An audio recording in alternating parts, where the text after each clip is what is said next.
Palavra da Verdade, a exposição bíblica com Hernandes Dias Lopes. Eu convido você para abrir sua Bíblia comigo na primeira carta de Paulo aos Coríntios, capítulo 9, versos 22 e 23. O apóstolo Paulo, nesta carta, neste texto, diz o seguinte: fiz-me fraco para com os fracos, com o fim de ganhar os fracos. Fiz-me tudo para com todos, com o fim de, por todos os modos, salvar alguns. Tudo faço por causa do Evangelho, com o fim de me tornar cooperador com ele. Baseado neste texto, eu gostaria de trazer um assunto aqui, a questão da evangelização e dos seus vários métodos, para nós alcançarmos o maior número de pessoas para Cristo. E.M. Bounds, um piedoso metodista do século XIX, autor de uma das obras mais conhecidas de lá para cá sobre oração, disse o seguinte: o método de Deus é o homem. Deus não unge máquinas, Deus não unge métodos, Deus unge homens. Certamente a estratégia da evangelização do mundo passa por uma evangelização que requer penetração de todo o mundo, a mobilização de toda a igreja e a utilização de todo o método legítimo e correto. É claro que quando Paulo diz que fiz-me tudo para com todos, com o fim de, por todos os modos, salvar alguns, ele não estava recomendando duplicidade, ele estava recomendando flexibilidade. Há dois grandes riscos no que tange à pregação ou à evangelização. O primeiro risco é mudar a mensagem. O segundo risco é engessar os métodos. A mensagem não pode mudar porque é imutável, porém os métodos precisam ser flexíveis e adaptados à situação. Então, eu queria hoje pensar com você sobre este assunto, os métodos de evangelização. Primeiramente, vamos pensar nos métodos que Jesus Cristo usou. Jesus usou vários métodos, de acordo com as circunstâncias e de acordo com as pessoas. Nós não podemos relativizar a mensagem e nós não podemos sacralizar os métodos. Os métodos não podem ser engessados. Eles devem variar de acordo com circunstâncias e pessoas. Por exemplo, quando Jesus estava conversando com Nicodemos, um teólogo, mestre em Israel, fariseu, membro do Sinédrio, Jesus foi no ponto central, dizendo: Nicodemos, em verdade te digo, que quem não nascer da água e do Espírito não pode entrar no reino de Deus. Importa-vos nascer de novo. E Jesus aborda este assunto com Nicodemos. Mas, por exemplo, quando ele encontra o paralítico de Betesda, há 38 anos, numa maca, abandonado, desprezado, com a esperança achatada, Jesus não faz a mesma abordagem. Jesus não pergunta para ele: você quer nascer de novo? Talvez ele pudesse responder: bom, eu não quero de jeito nenhum, já estou cansado desta vida, nascer outra vez para mim eu enfado. A pergunta de Jesus para ele foi outra, a abordagem foi outra: queres ser curado? Queres ser curado? O método era pertinente à pessoa, à ocasião. Por exemplo, ao odiado Zaqueu, por ser maioral dos publicanos, considerado traidor da pátria, colaboracionista de Roma, homem que todo mundo olhava para ele com desdém, a abordagem de Jesus a Zaqueu foi: desce depressa, porque me convém hoje pousar em tua casa. Jesus constrói pontes de contato, mostrando o seu interesse por ele, ainda que todos o desprezassem. Quando Jesus, por exemplo, é levado a responder a uma situação diante de um quadro de uma mulher apanhada em flagrante adultério e lançada aos pés de Jesus, e os acusadores disseram: olha, a lei de Moisés ordena apedrejar, tu que dizes? E o Senhor Jesus Cristo se calou. E diante da insistência dos acusadores, Jesus respondeu: quem estiver sem pecado, atira a primeira pedra. Mas se dirige à mulher e disse: mulher, onde estão os teus acusadores? Eles não te condenaram? Pois eu também não te condeno, vai e não peques mais. Para a mulher samaritana, numa crise existencial, Jesus rompe vários tabus para criar uma rota de comunicação com seu coração. Jesus rompe o preconceito do cardápio, mandando seus discípulos a Sicar comprar pão. E a palavra Sicar é a cidade dos bêbados. Ficava num território samaritano, cujo entendimento dos judeus era ali só tinha pão imundo. Jesus quebra essa barreira. Jesus vence o preconceito racial. Os samaritanos não se davam com os judeus, nem os judeus com os samaritanos. E Jesus quebra essa barreira para alcançar o coração daquela mulher. Quando pede a ela um favor: dá-me de beber. E ela responde: como tu me pedes de beber, sendo tu judeu e eu samaritana? Jesus rompe o preconceito cultural.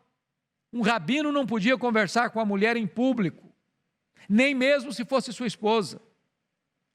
Pois Jesus, ao meio-dia, assentado no poço de Jacó, ao aproximar aquela mulher, ele entabula uma conversa com ela, quebrando esta barreira do preconceito cultural. Jesus quebra o preconceito religioso. Aquela mulher entendia que a verdadeira adoração era no Monte Gerizim. Os samaritanos não eram considerados religiosos sérios pelos judeus.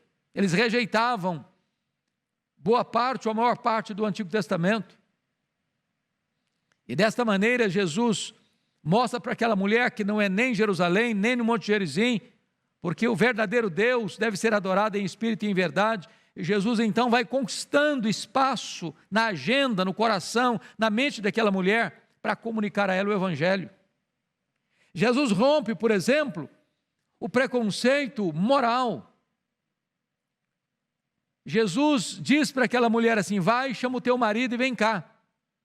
E ela respondeu: eu não tenho marido. E Jesus diz: é verdade, você já teve 5. Mas esse que você mora com ele não é seu marido. Apesar daquela mulher ser execrada pela opinião pública, apesar daquela mulher carregar um fardo enorme da sua condição moral naquela cidade, Jesus não só alcança o coração dela, mas faz dela uma missionária. Porque Jesus teve a habilidade de flexibilizar os métodos de abordagem. Por exemplo, quando você olha a abordagem dos métodos, e eu queria pensar com você nesse detalhe, veja comigo, Jesus usou a evangelização pessoal.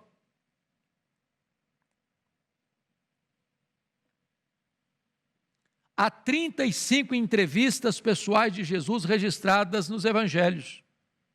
É o tete a tete, olho no olho, conversa particular. Que método extraordinário, um ganhando mais um. Jesus usou esse método. Segundo, Jesus usou o método da evangelização de massa. Ele pregou para multidões, várias vezes. A questão não é este ou aquele método, é este e aquele.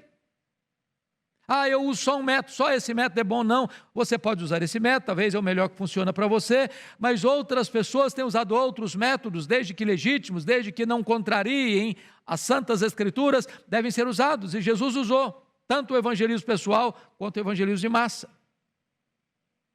Por exemplo, Jesus usou o método da evangelização pelo ensino. O sermão chamado do Monte é uma evidência disso. O apóstolo Paulo, quando esteve com os presbíteros de Éfeso, ele falou para eles de que ele os ensinava publicamente também de casa em casa. Ou seja, é necessário ensinar. É por isso que o Dr. Mark Lloyd Jones disse que todo sermão que expõe a Bíblia é evangelístico. Porque na medida que você vai ensinando a Bíblia, na medida que você vai abrindo as Escrituras e expondo as Escrituras, como aconteceu com os 2 caminhantes de Emaús, o coração vai aquecendo, os olhos vão se abrindo, o coração vai sendo tocado. É evangelismo. Mas se você perceber, nós podemos também usar o que nós chamaríamos de evangelismo informal. É quando você não só fala, mas você impacta com o seu exemplo, com a sua vida. Quando você demonstra que aquela mensagem que você anunciou, ela vem respaldada pelo seu exemplo, pelo seu estilo de vida. Eu li certa feita de um professor no Japão que foi proibido de pregar em sala de aula, e ele, proibido, resolveu apenas dar o seu exemplo. E eu não estou dizendo que o nosso exemplo em si seja suficiente para apresentar o plano da salvação e expor acerca da expiação, da redenção, mas há momentos em que, em havendo impossibilidade de se abrir a boca, você pode viver o Evangelho.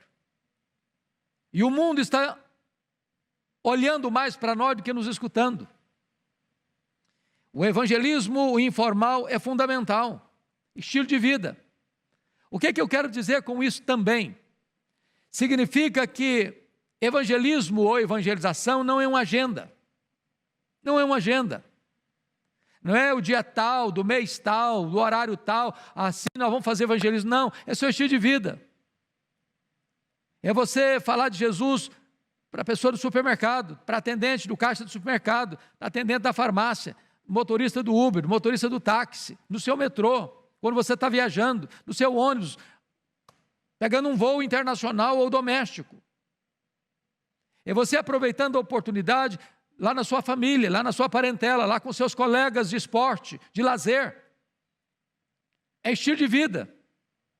É claro que tem também o que nós chamamos de programa evangelístico formal, como Jesus enviou os 70, expressamente para pregar, para expulsar demônios, para orar pelos enfermos. Então, o ponto que eu quero chamar a sua atenção é que não é este ou aquele método, é você usar todos os métodos legítimos para levar a esperança do Evangelho. Quando eu olho, por exemplo, para o que Jesus nos ensinou, eu vejo algumas coisas. Em primeiro lugar, Jesus disse para Pedro, quando Pedro teve aquela experiência relatada lá em Lucas 5, dizendo: Senhor, afasta-te de mim, eu sou um pecador. E Jesus disse: não temas, porque eu farei de ti um pescador de homens. E essa ideia de pescador de homens é muito interessante, porque você tem que fazer uma distinção entre o pescador apenas para lazer, para dar uma descontraída, e do pescador profissional. O pescador profissional é aquele que conhece os vários tipos de peixe, as várias iscas para cada tipo de peixe, onde ele encontra cada tipo de peixe. Então, nós precisamos entender que o Evangelho é o mesmo, mas de repente a abordagem vai variar de acordo com as pessoas para quem você vai pregar. A linguagem que você vai usar no meio científico é uma, a linguagem que você vai usar para uma pessoa que vive na região rural é outra, A linguagem que você vai usar para um estudante é a linguagem que você vai usar para um funcionário público é outra. O evangelho é o mesmo, mas você flexibiliza o método. Por exemplo, o princípio da receptividade. Nem sempre o peixe está querendo comer. Tem que saber a hora, tem que saber o local, tem que saber a profundidade. E esse é um aspecto interessantíssimo. Há campos que estão maduros, há campos que estão verdes. Há lugares em que você chega e as pessoas estão ávidas pelo evangelho, há outros lugares que você chega e as portas estão fechadas. Paulo tinha essa percepção. Quando ele viu uma porta aberta, ele orava e falava: Deus, abre portas, ou me mostra portas, ou abriu uma porta e eu preciso aproveitar esse momento. Tantas vezes há investimentos pesados na área missionária para países que estão fechados. E há países que estão abertos, rogando, clamando que envie gente, o fruto está maduro, está na hora de colher. E nós tínhamos que ter essa percepção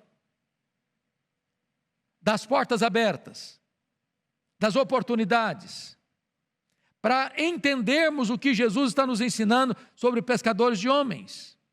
Há tempo certo de pescar. Mais do que isso, é preciso ir em alto mar. Tem gente pescando no barranco apenas, não indo lá fora onde os pecadores estão. Então, você precisa usar o método certo, na hora certa, para as pessoas certas, para as circunstâncias certas. Você não está mudando a mensagem, você está flexibilizando o método. Na palavra de Paulo: fiz-me fraco para com os fracos, com o fim de ganhar os fracos, fiz-me tudo para com todos, com o fim de por todos os modos salvar alguns. Tudo faço por causa do evangelho. Quando você olha para Jesus, lá em Atos 1:8, ele usa um outro método maravilhoso, que é o método centrífugo.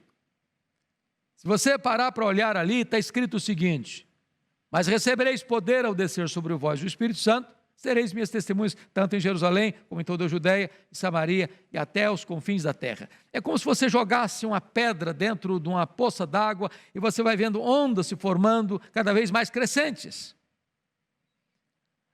O que está acontecendo hoje? Via de regra, a igreja não está indo. Ela espera que os pecadores venham a ela. Nós transformamos os nossos templos na única trincheira de evangelização. Nós queremos que os peixes pulem no nosso barco, ou pulem na nossa rede, em vez de lançarmos as redes. E Jesus está nos ensinando que a evangelização precisa ser centrífuga. A igreja precisa sair, a igreja precisa ir, a igreja precisa alargar as suas fronteiras, ampliar o espaço da sua tenda, nesta evangelização que vai crescendo até alcançar os confins da terra.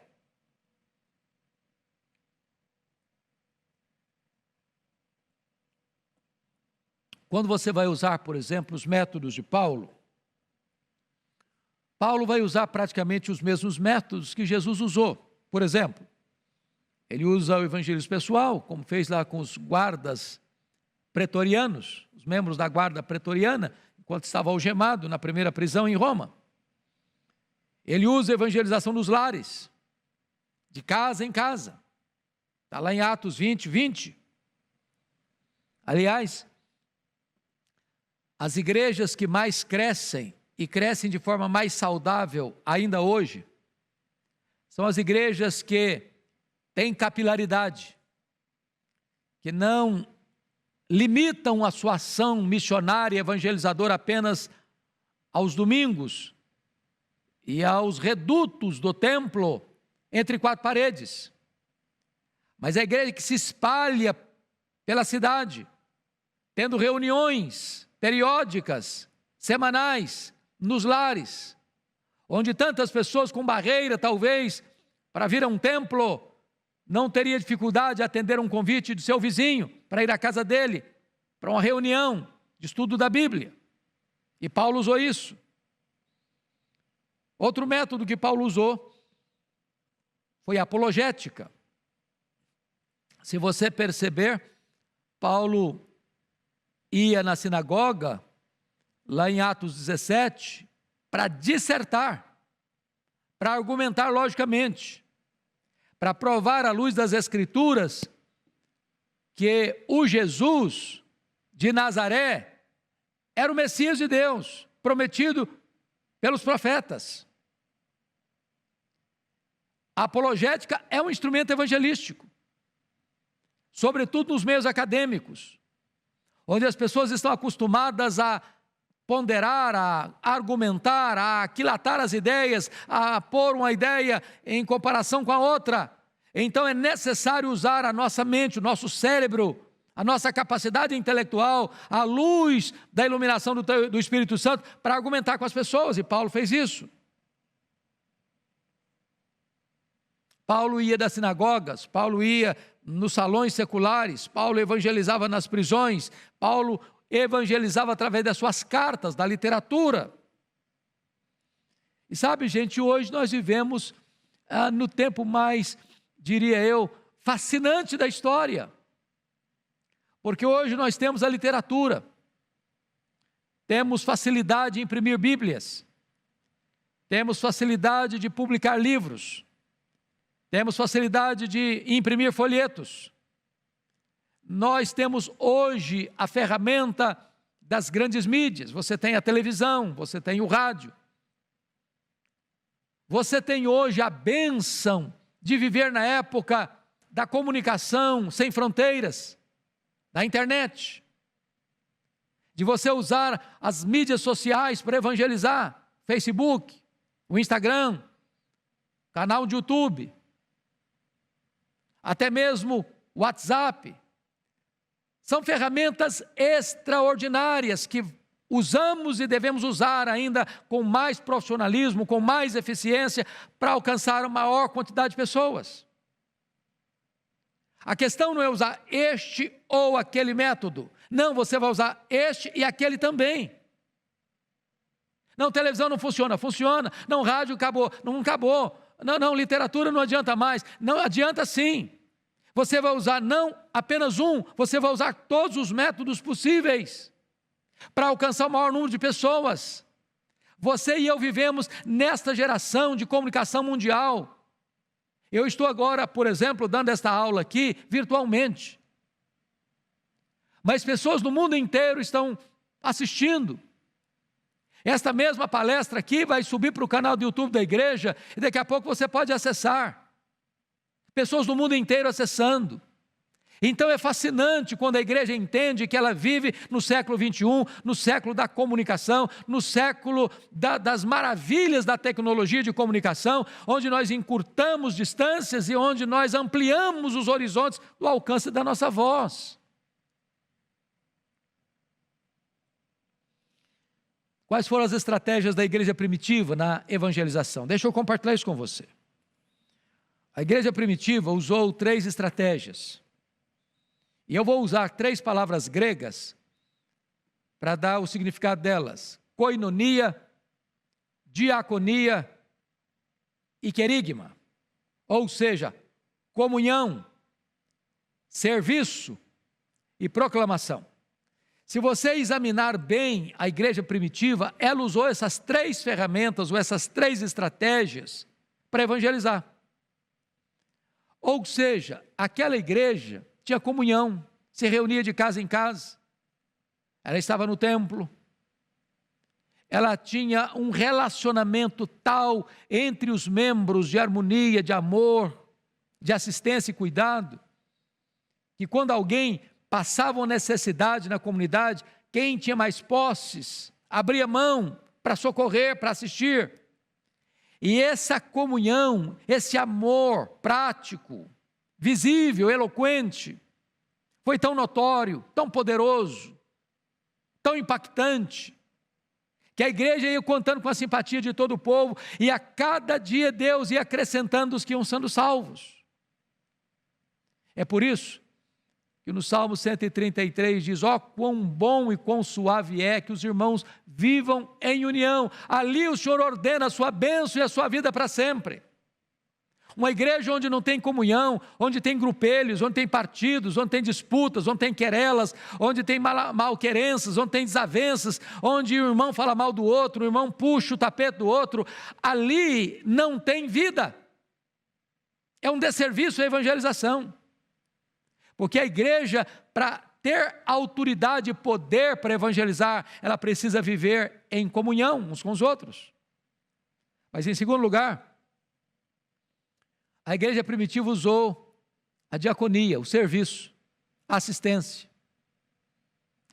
Em outras palavras, o amor não é apenas um discurso, não é feito apenas por palavras, por retórica, por eloquência humana, mas é prático.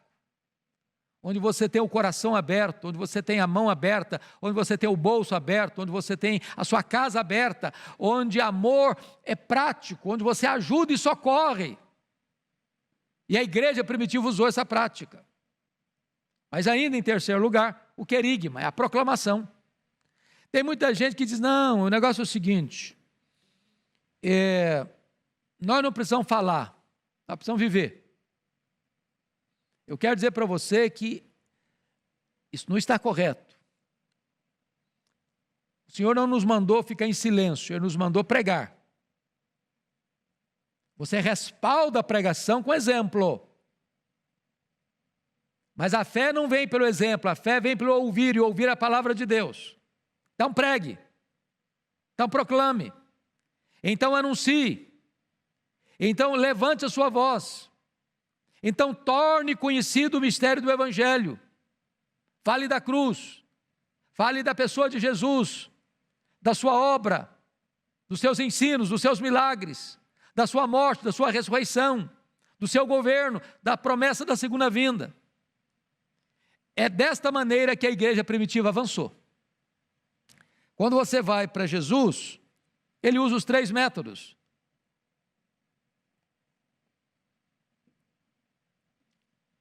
Da koinonia amando, da diaconia servindo, e do querigma falando e pregando.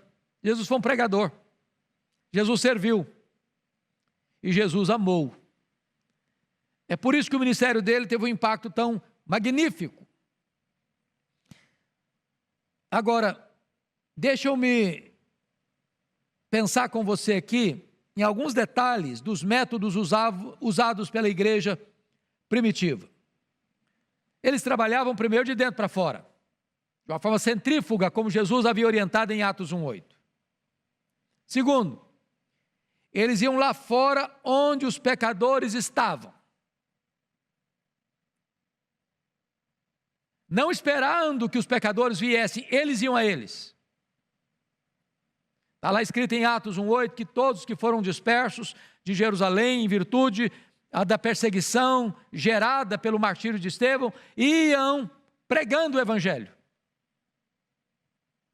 Terceiro, eles impactavam o mundo pela comunhão. Quarto, eles abriam suas casas para que uma igreja ficasse ali estabelecida, porque não havia templos na época. A igreja se reunia nas casas. E eu gostaria de encorajar você que está aí me assistindo, não importa onde você esteja, no Brasil ou fora dele, a fazer da sua casa, do seu lar, uma agência evangelizadora, para a glória de Deus, para o testemunho do Evangelho. Convide seus vizinhos, convide seus amigos, reúna-se com eles, estude a Bíblia com eles. E onde a Bíblia é pregada, Deus produz a fé salvadora no coração das pessoas. Então, eu quero concluir deixando aqui algumas dicas para vocês. Primeira dica: se você ainda não tem uma reunião de evangelismo, de discipulado, lá na sua casa, aí na sua casa, pense em fazer isso. Se você é membro da Igreja Presbiteriana de Pinheiros, procure o pastor da igreja, diga: pastor, eu gostaria de ter um núcleo, pequeno grupo de estudo bíblico aqui na minha casa. Segundo, Quem sabe os jovens, aqui da Igreja de Pinheiros e de outros lugares que estão nos assistindo aí, mundo afora, os estudantes podiam, lá na escola, lá na universidade, talvez aí no período do recreio, no período do recesso, no período do intervalo, ter uma reunião com seus colegas de oração, de estudo da Bíblia. Eu conheço muitos frutos do meu ministério, com a graça de Deus, de reuniões com os estudantes, no intervalo, escolas de medicina, escolas de engenharia, escolas de direito, escolas secundárias, onde você pode levar a esperança do Evangelho. É notório que a intelectualidade humana nem sempre acompanha o nível de espiritualidade humana. Paulo chegou na capital intelectual do mundo, a cidade de Atenas, dos grandes corifeus da filosofia, Sócrates, Platão, Aristóteles. E diz a Bíblia que o seu espírito se revoltou por causa da idolatria reinando na cidade. A cidade que alcançara o apogeu da intelectualidade acadêmica, mas mergulhada no mais profundo caudal da cegueira espiritual. Então é preciso que a gente estude Bíblia nas universidades, porque ali tem um campo missionário. Talvez você possa ter estudos bíblicos na empresa, se você é um empresário. Você pode, sim, ter um espaço ali, onde você convida os seus funcionários, convide um pastor, convide um seminarista, convide um presbítero da igreja, um pregador leigo, para ir lá, dirigir uma reunião rápida, objetiva, para falar de Jesus. Talvez você possa, mulher que está aí me assistindo, fazer um chá na sua casa e convidar suas amigas. Faça um chá bonito, gostoso, agradável. Convide pessoas para vir à sua casa, tomar um chá com você. E ali você apresenta o Evangelho. Quem sabe um café dos homens, como nós temos aqui em Pinheiros, onde você convida homens. E faz um café. Leva alguém para dar um testemunho, leva alguém para anunciar a palavra de Deus, para pregar o Evangelho. Quantos frutos, quantos resultados extraordinários nós temos visto como fruto desse trabalho. Talvez você possa chamar seu vizinho para assistir com você um filme evangélico, filme com uma mensagem clara, cristocêntrica, bíblica, tem alguns bons. Então nós temos muitas ferramentas nas mãos, nós temos muitas janelas abertas, nós temos muitas oportunidades e nós precisamos aproveitá-las. Quer ver outra coisa? Você pode ter um evangelismo que nós chamamos aqui no Brasil, criado por um pastor presbiteriano, lá de Fort Lauderdale, pastor James Kennedy, que é o evangelismo explosivo, um dos melhores métodos de evangelismo pessoal. De você ir para uma praça, como minha esposa e eu já fizemos tantas vezes, fazer um questionário com alguém na rua, numa praça, e a partir daquele questionário apresentar o Evangelho, e ver pessoas sendo convertidas a Cristo. Nós podemos ainda ter uma boa recepção na igreja, para os visitantes que chegam, e ao longo da semana, fazer contato com eles, telefonar para eles, tendo a oportunidade de fazer uma visita a eles. São muitas as oportunidades que nós temos, são muitos os métodos que podem ser usados, são muitas as ferramentas que nós precisamos colocar nas mãos de Deus para fazer a obra. Ah, pastor, mas esse método não funciona. Ah, mas aqui não funciona. Ah, isso aqui não vale. Não, isso aqui não presta. Não, isso aqui já ultrapassou. A pergunta é, mas qual é o seu método? Qual que você usa? Me apresente o melhor. Nós precisamos trabalhar. Enquanto é dia, a noite se aproxima e não vai ter mais condições. Nós temos que ganhar esta geração, nesta geração, porque se nós não ganharmos esta geração, nesta geração, nós teremos fracassado rotundamente. O tempo urge. O tempo é agora. Nós não podemos calar, nós não podemos nos acovardar. O que nos impede, às vezes, de pregar, Não é porque os tempos são difíceis, não é porque os métodos são complicados, não, porque nos falta ousadia, nos falta coragem, nos falta denodo, nos falta compromisso, nos falta paixão. Então que Deus nos ajude, que Deus nos ajude. Eu quero concluir lendo de novo o texto que nós lemos no início, quando Paulo nos orienta da seguinte maneira: fiz-me fraco para com os fracos, com o fim de ganhar os fracos. Fiz-me tudo para com todos, com o fim de, por todos os modos, salvar alguns. Tudo faço por causa do Evangelho, com o fim de me tornar cooperador com ele. Não é duplicidade, é flexibilidade nos métodos para pregar o Evangelho. Que Deus nos ajude, que Deus nos abençoe.